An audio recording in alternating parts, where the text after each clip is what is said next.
Welcome back to my mental health and crime channel. My name is Hooded London. This is for entertainment purpose only. This is the case of the Idaho quadruple murders that took place on the 13th of November 2022. May the 4 victims rest in peace. Condolence to their families. Jack John Showalter,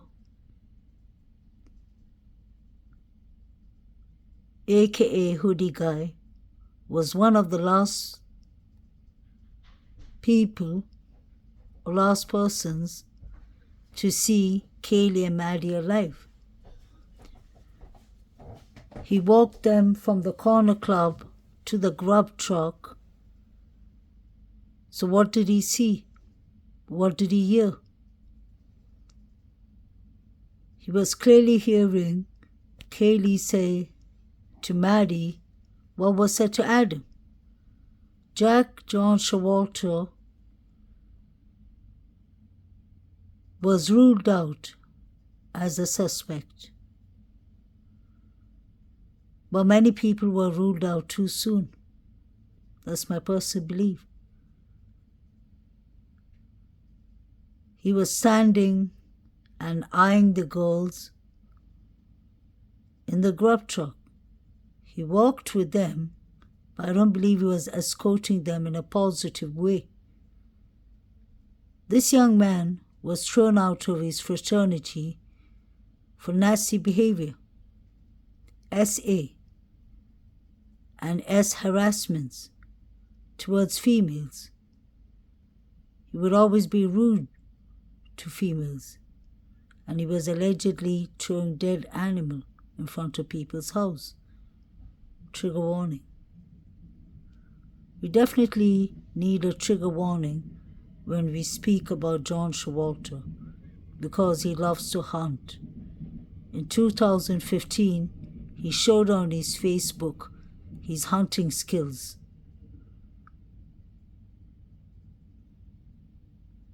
We saw him tear the animal from the inside towards the outside. We have to talk about his behavior because that is very suspicious. In the picture of the Facebook, we saw him with 2 K-bar knives on the floor or on the ground of the field.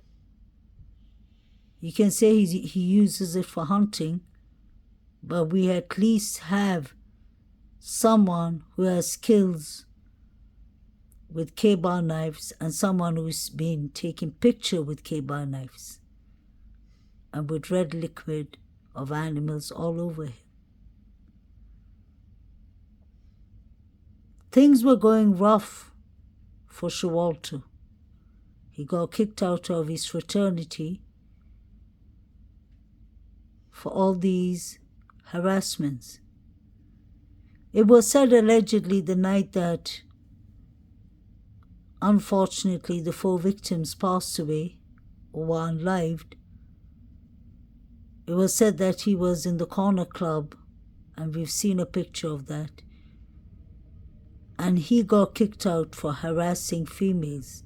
It was said it was Maddie and Kaylee, but yet again I've heard it's other girls, but we still have that label on him.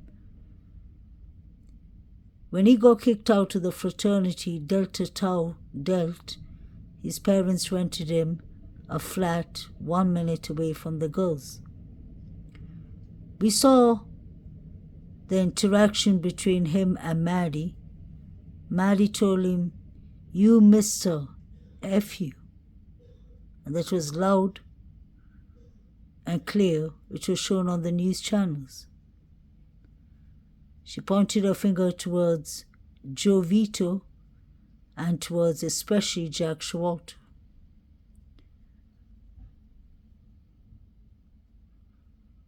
What was his role that night? Was he plotting on the girls?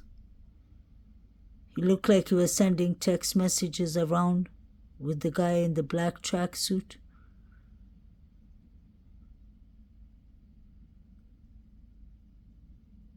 Showalter had so many things going wrong in his life. Did he take it upon himself, maybe to take it a step further? He just lives 1 minute away from them. He could have sneaked behind the trees and the bushes. Another thing that we shouldn't forget is Jack Showalter knows Bethany Funk and Dylan Mortensen, the two surviving roommates, from Boise, Idaho. They all went to the same high school.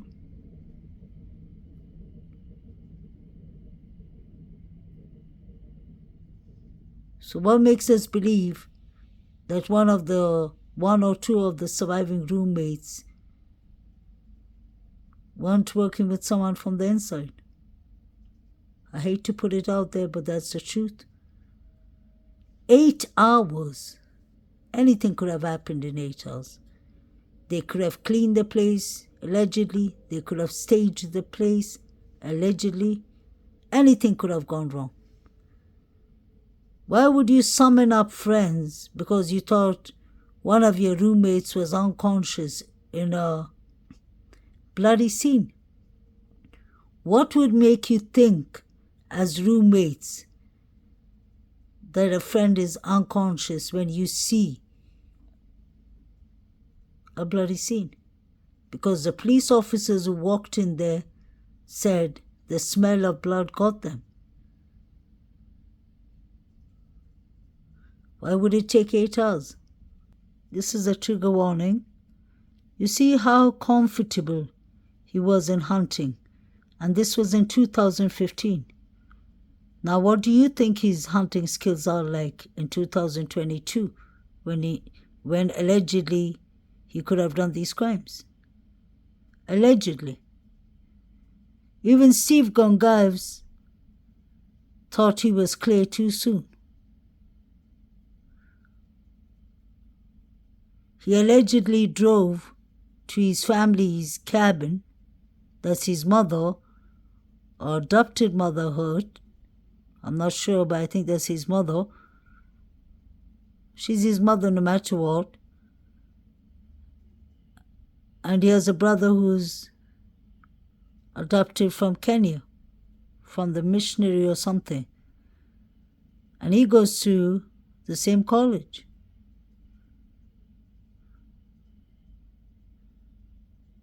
He was seen apparently playing around wearing mask that same night the quadruple murder happened, allegedly.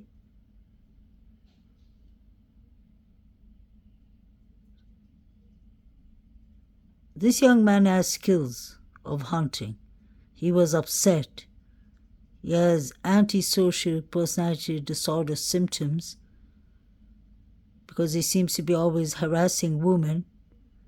Even girls his age, women who have worked with him in Boise, said that one of them said that she had to slap him to move him out of her way. She said his language was so disgusting towards women.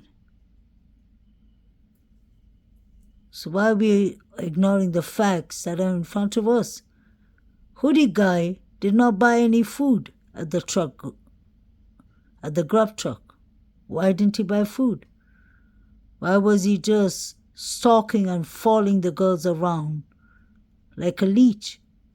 I don't think he was trying to protect the girls. I think he was told to protect the girls for whatever reason, for whatever the motive may be, whether it's money, whether it's crime or passion, whether it's drugs, whatever it could be. Hoodie guy was sent to stalk the girls that night, which he does best, allegedly, stalking women. Look at how proud he looks of slaughtering an animal. This guy isn't scared of red liquid. And that's a fact, because we see it in front of us. He has access to K-bars, and he has a motive. He's been thrown out of the fraternity for harassing women. He was stalking the girls up to they left him without telling him. Hoodie guy has a pattern of harassments. He was with the girls in the corner club. What did they tell Adam And what did he hear that he could have told Adam himself or Jack D? We know that he and Bethany and Dylan went to the same high school. We saw the picture of Bethany sitting on his lap. So these people know each other. There's a connection.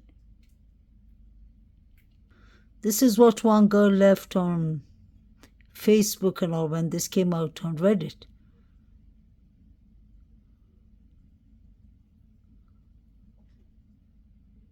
It was one of the behavior experts.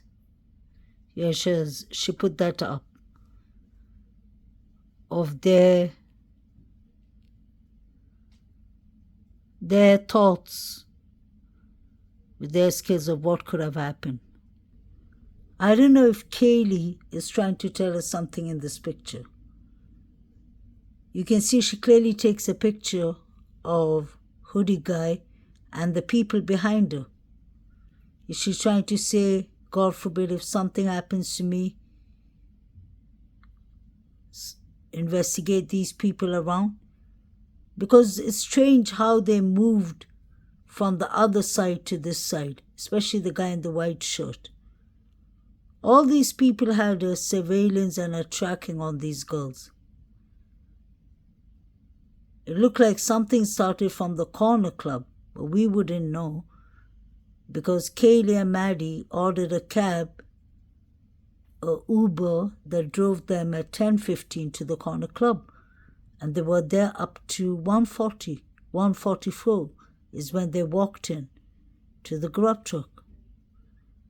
So what happened within those 4 hours? Was Maddie rude to someone? How did she get so intoxicated? What kind of a pub or corner club are they to be serving people when they're already intoxicated? In fact, how come nobody's spoken about that? This is a young 21-year-old girl that got badly intoxicated, and people were just waiting for them in the GRUB truck to continue whatever plot they had. The people in the GRUB truck and the people in the Banfield are somehow involved. All the movements that is happening between 2:52 to 3:17 in Banfield, the figures running and everything happening, the girl, a female yelling, "Stop it, stop," all those things are connected to these 2 girls' unlivings.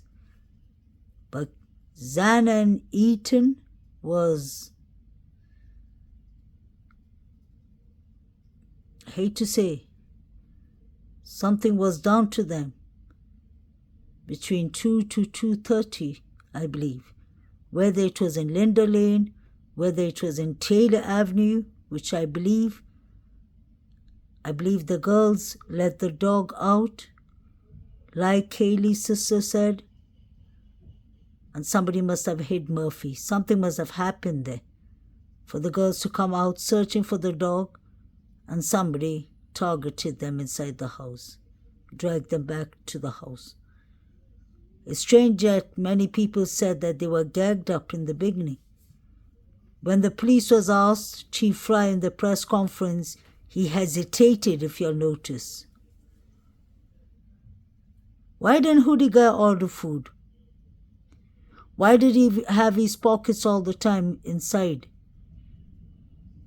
I know it is cold, but he was trying to dodge all the cameras. He jumped into a red Mustang, and we had a red Mustang that was crashed in St. Deacon's Road. We had the forensics team. We saw pictures of the forensic team inside the red Mustang, but yet the police debunked it and said that was rumors. It had nothing to do with the case. How come everything is being debunked? How come the timelines don't make sense? Brian Christopher Koberger, his car timeline must have pinged after 4 a.m. and at 3:25. But he didn't get off the car at 3:25. There was a car flashing, the head lights was flashing from Kings Road, 1122 Kings Road, in front of the victim's house at 3 a.m. That is where all the movements is going on in Taylor Avenue.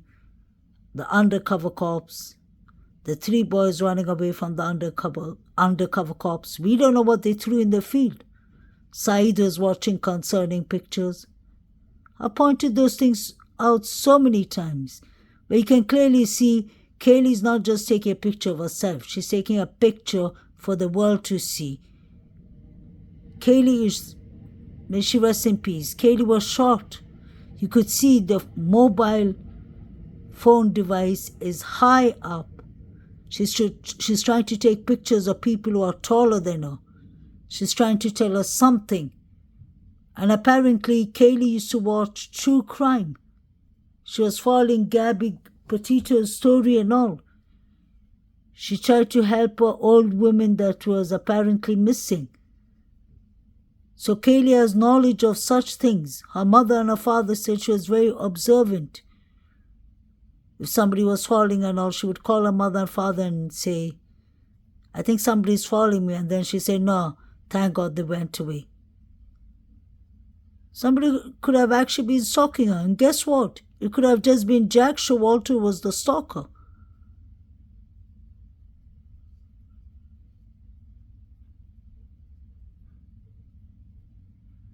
And I don't see any connection between Jack Showalter and Maddie.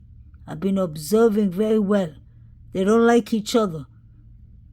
I think if Jack Showalter liked any of the girls, it would have been Kaylee. All these people, Aiden, the guy with the long hair, the woman with the white jacket, they all are kind of like staged there. Everyone is up to something. Even Joe Vito, pretending that he doesn't know him. He knows him well. They're having lengthy conversations. I think Kaylee was trying to give us a message.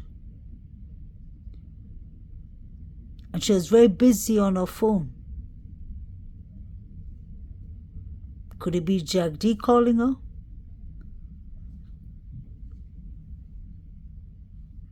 And Jack D's alibi doesn't make sense. People say BK's alibi doesn't make sense. BK could have really been driving around. He could have actually driven the girl's property because one of the surviving roommates called him. Or one of the roommates. Now I can't say one of the roommates knew him because the police said there's no connection. His defense attorney said there's no connection between the 4 victims and BK. I'm sure BK is going to say my evidence, DNA evidence was found there because I've been to that house twice. I knew one of the victims because they can't find that out. This case is going to be a long case. It's going to take maybe another year to solve, I believe. But I honestly don't believe it's BK who did it. The reason I don't believe is the timeline doesn't make sense. I'm not even thinking about what could have been in BK's head. People sit and analyze him. As a mental health counselor, I should have maybe analyzed BK more. But I'm not doing that because to start with, the timeline doesn't make sense. There's no connections there. No blood evidence of his was found there. So that doesn't make sense.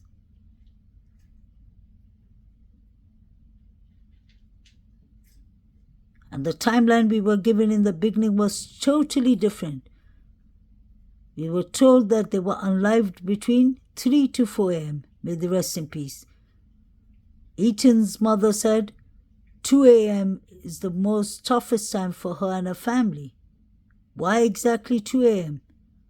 The coroner said that they were pronounced dead after 2 a.m. Why did the mayor say it was a crime of passion? Even if it was a crime of passion, John Showalter is involved, I believe. He could have had a crime of passion easily. He could have just fallen in love and he was obsessed with one of these girls. Because let's not forget, he got kicked out of the fraternity for harassing women. So there's something with him and females. Typical anti-social personality disorder symptoms. The people who worked with him, the females who worked with him, said he was very aggressive.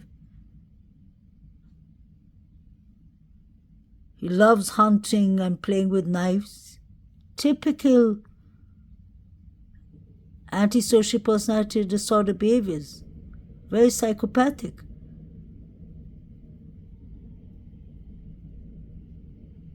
Allegedly. So was he following the girls because he wanted to escort them home safely?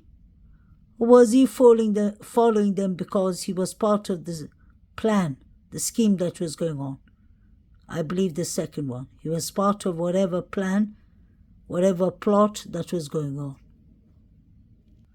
Why didn't the FBI take these steps? Although they're too short, I don't believe they would have been used. Because I don't think that board is very strong enough even to take 2-3 guys running upstairs.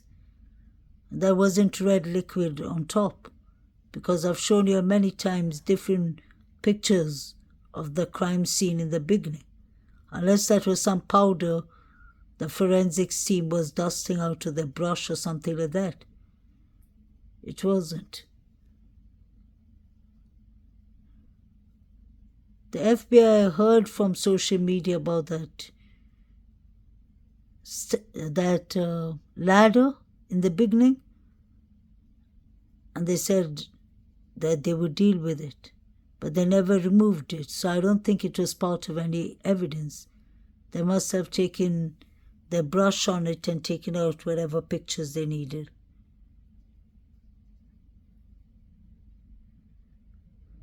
But remember the detectives looking up at those pipes, those water pipes or whatever they are. So I wonder if somebody climbed up to the third floor actually. But I don't think that's strong enough either. The police broadened the crime scene behind the house near Queens Road. So I wonder what happened there, if they found any forensics there.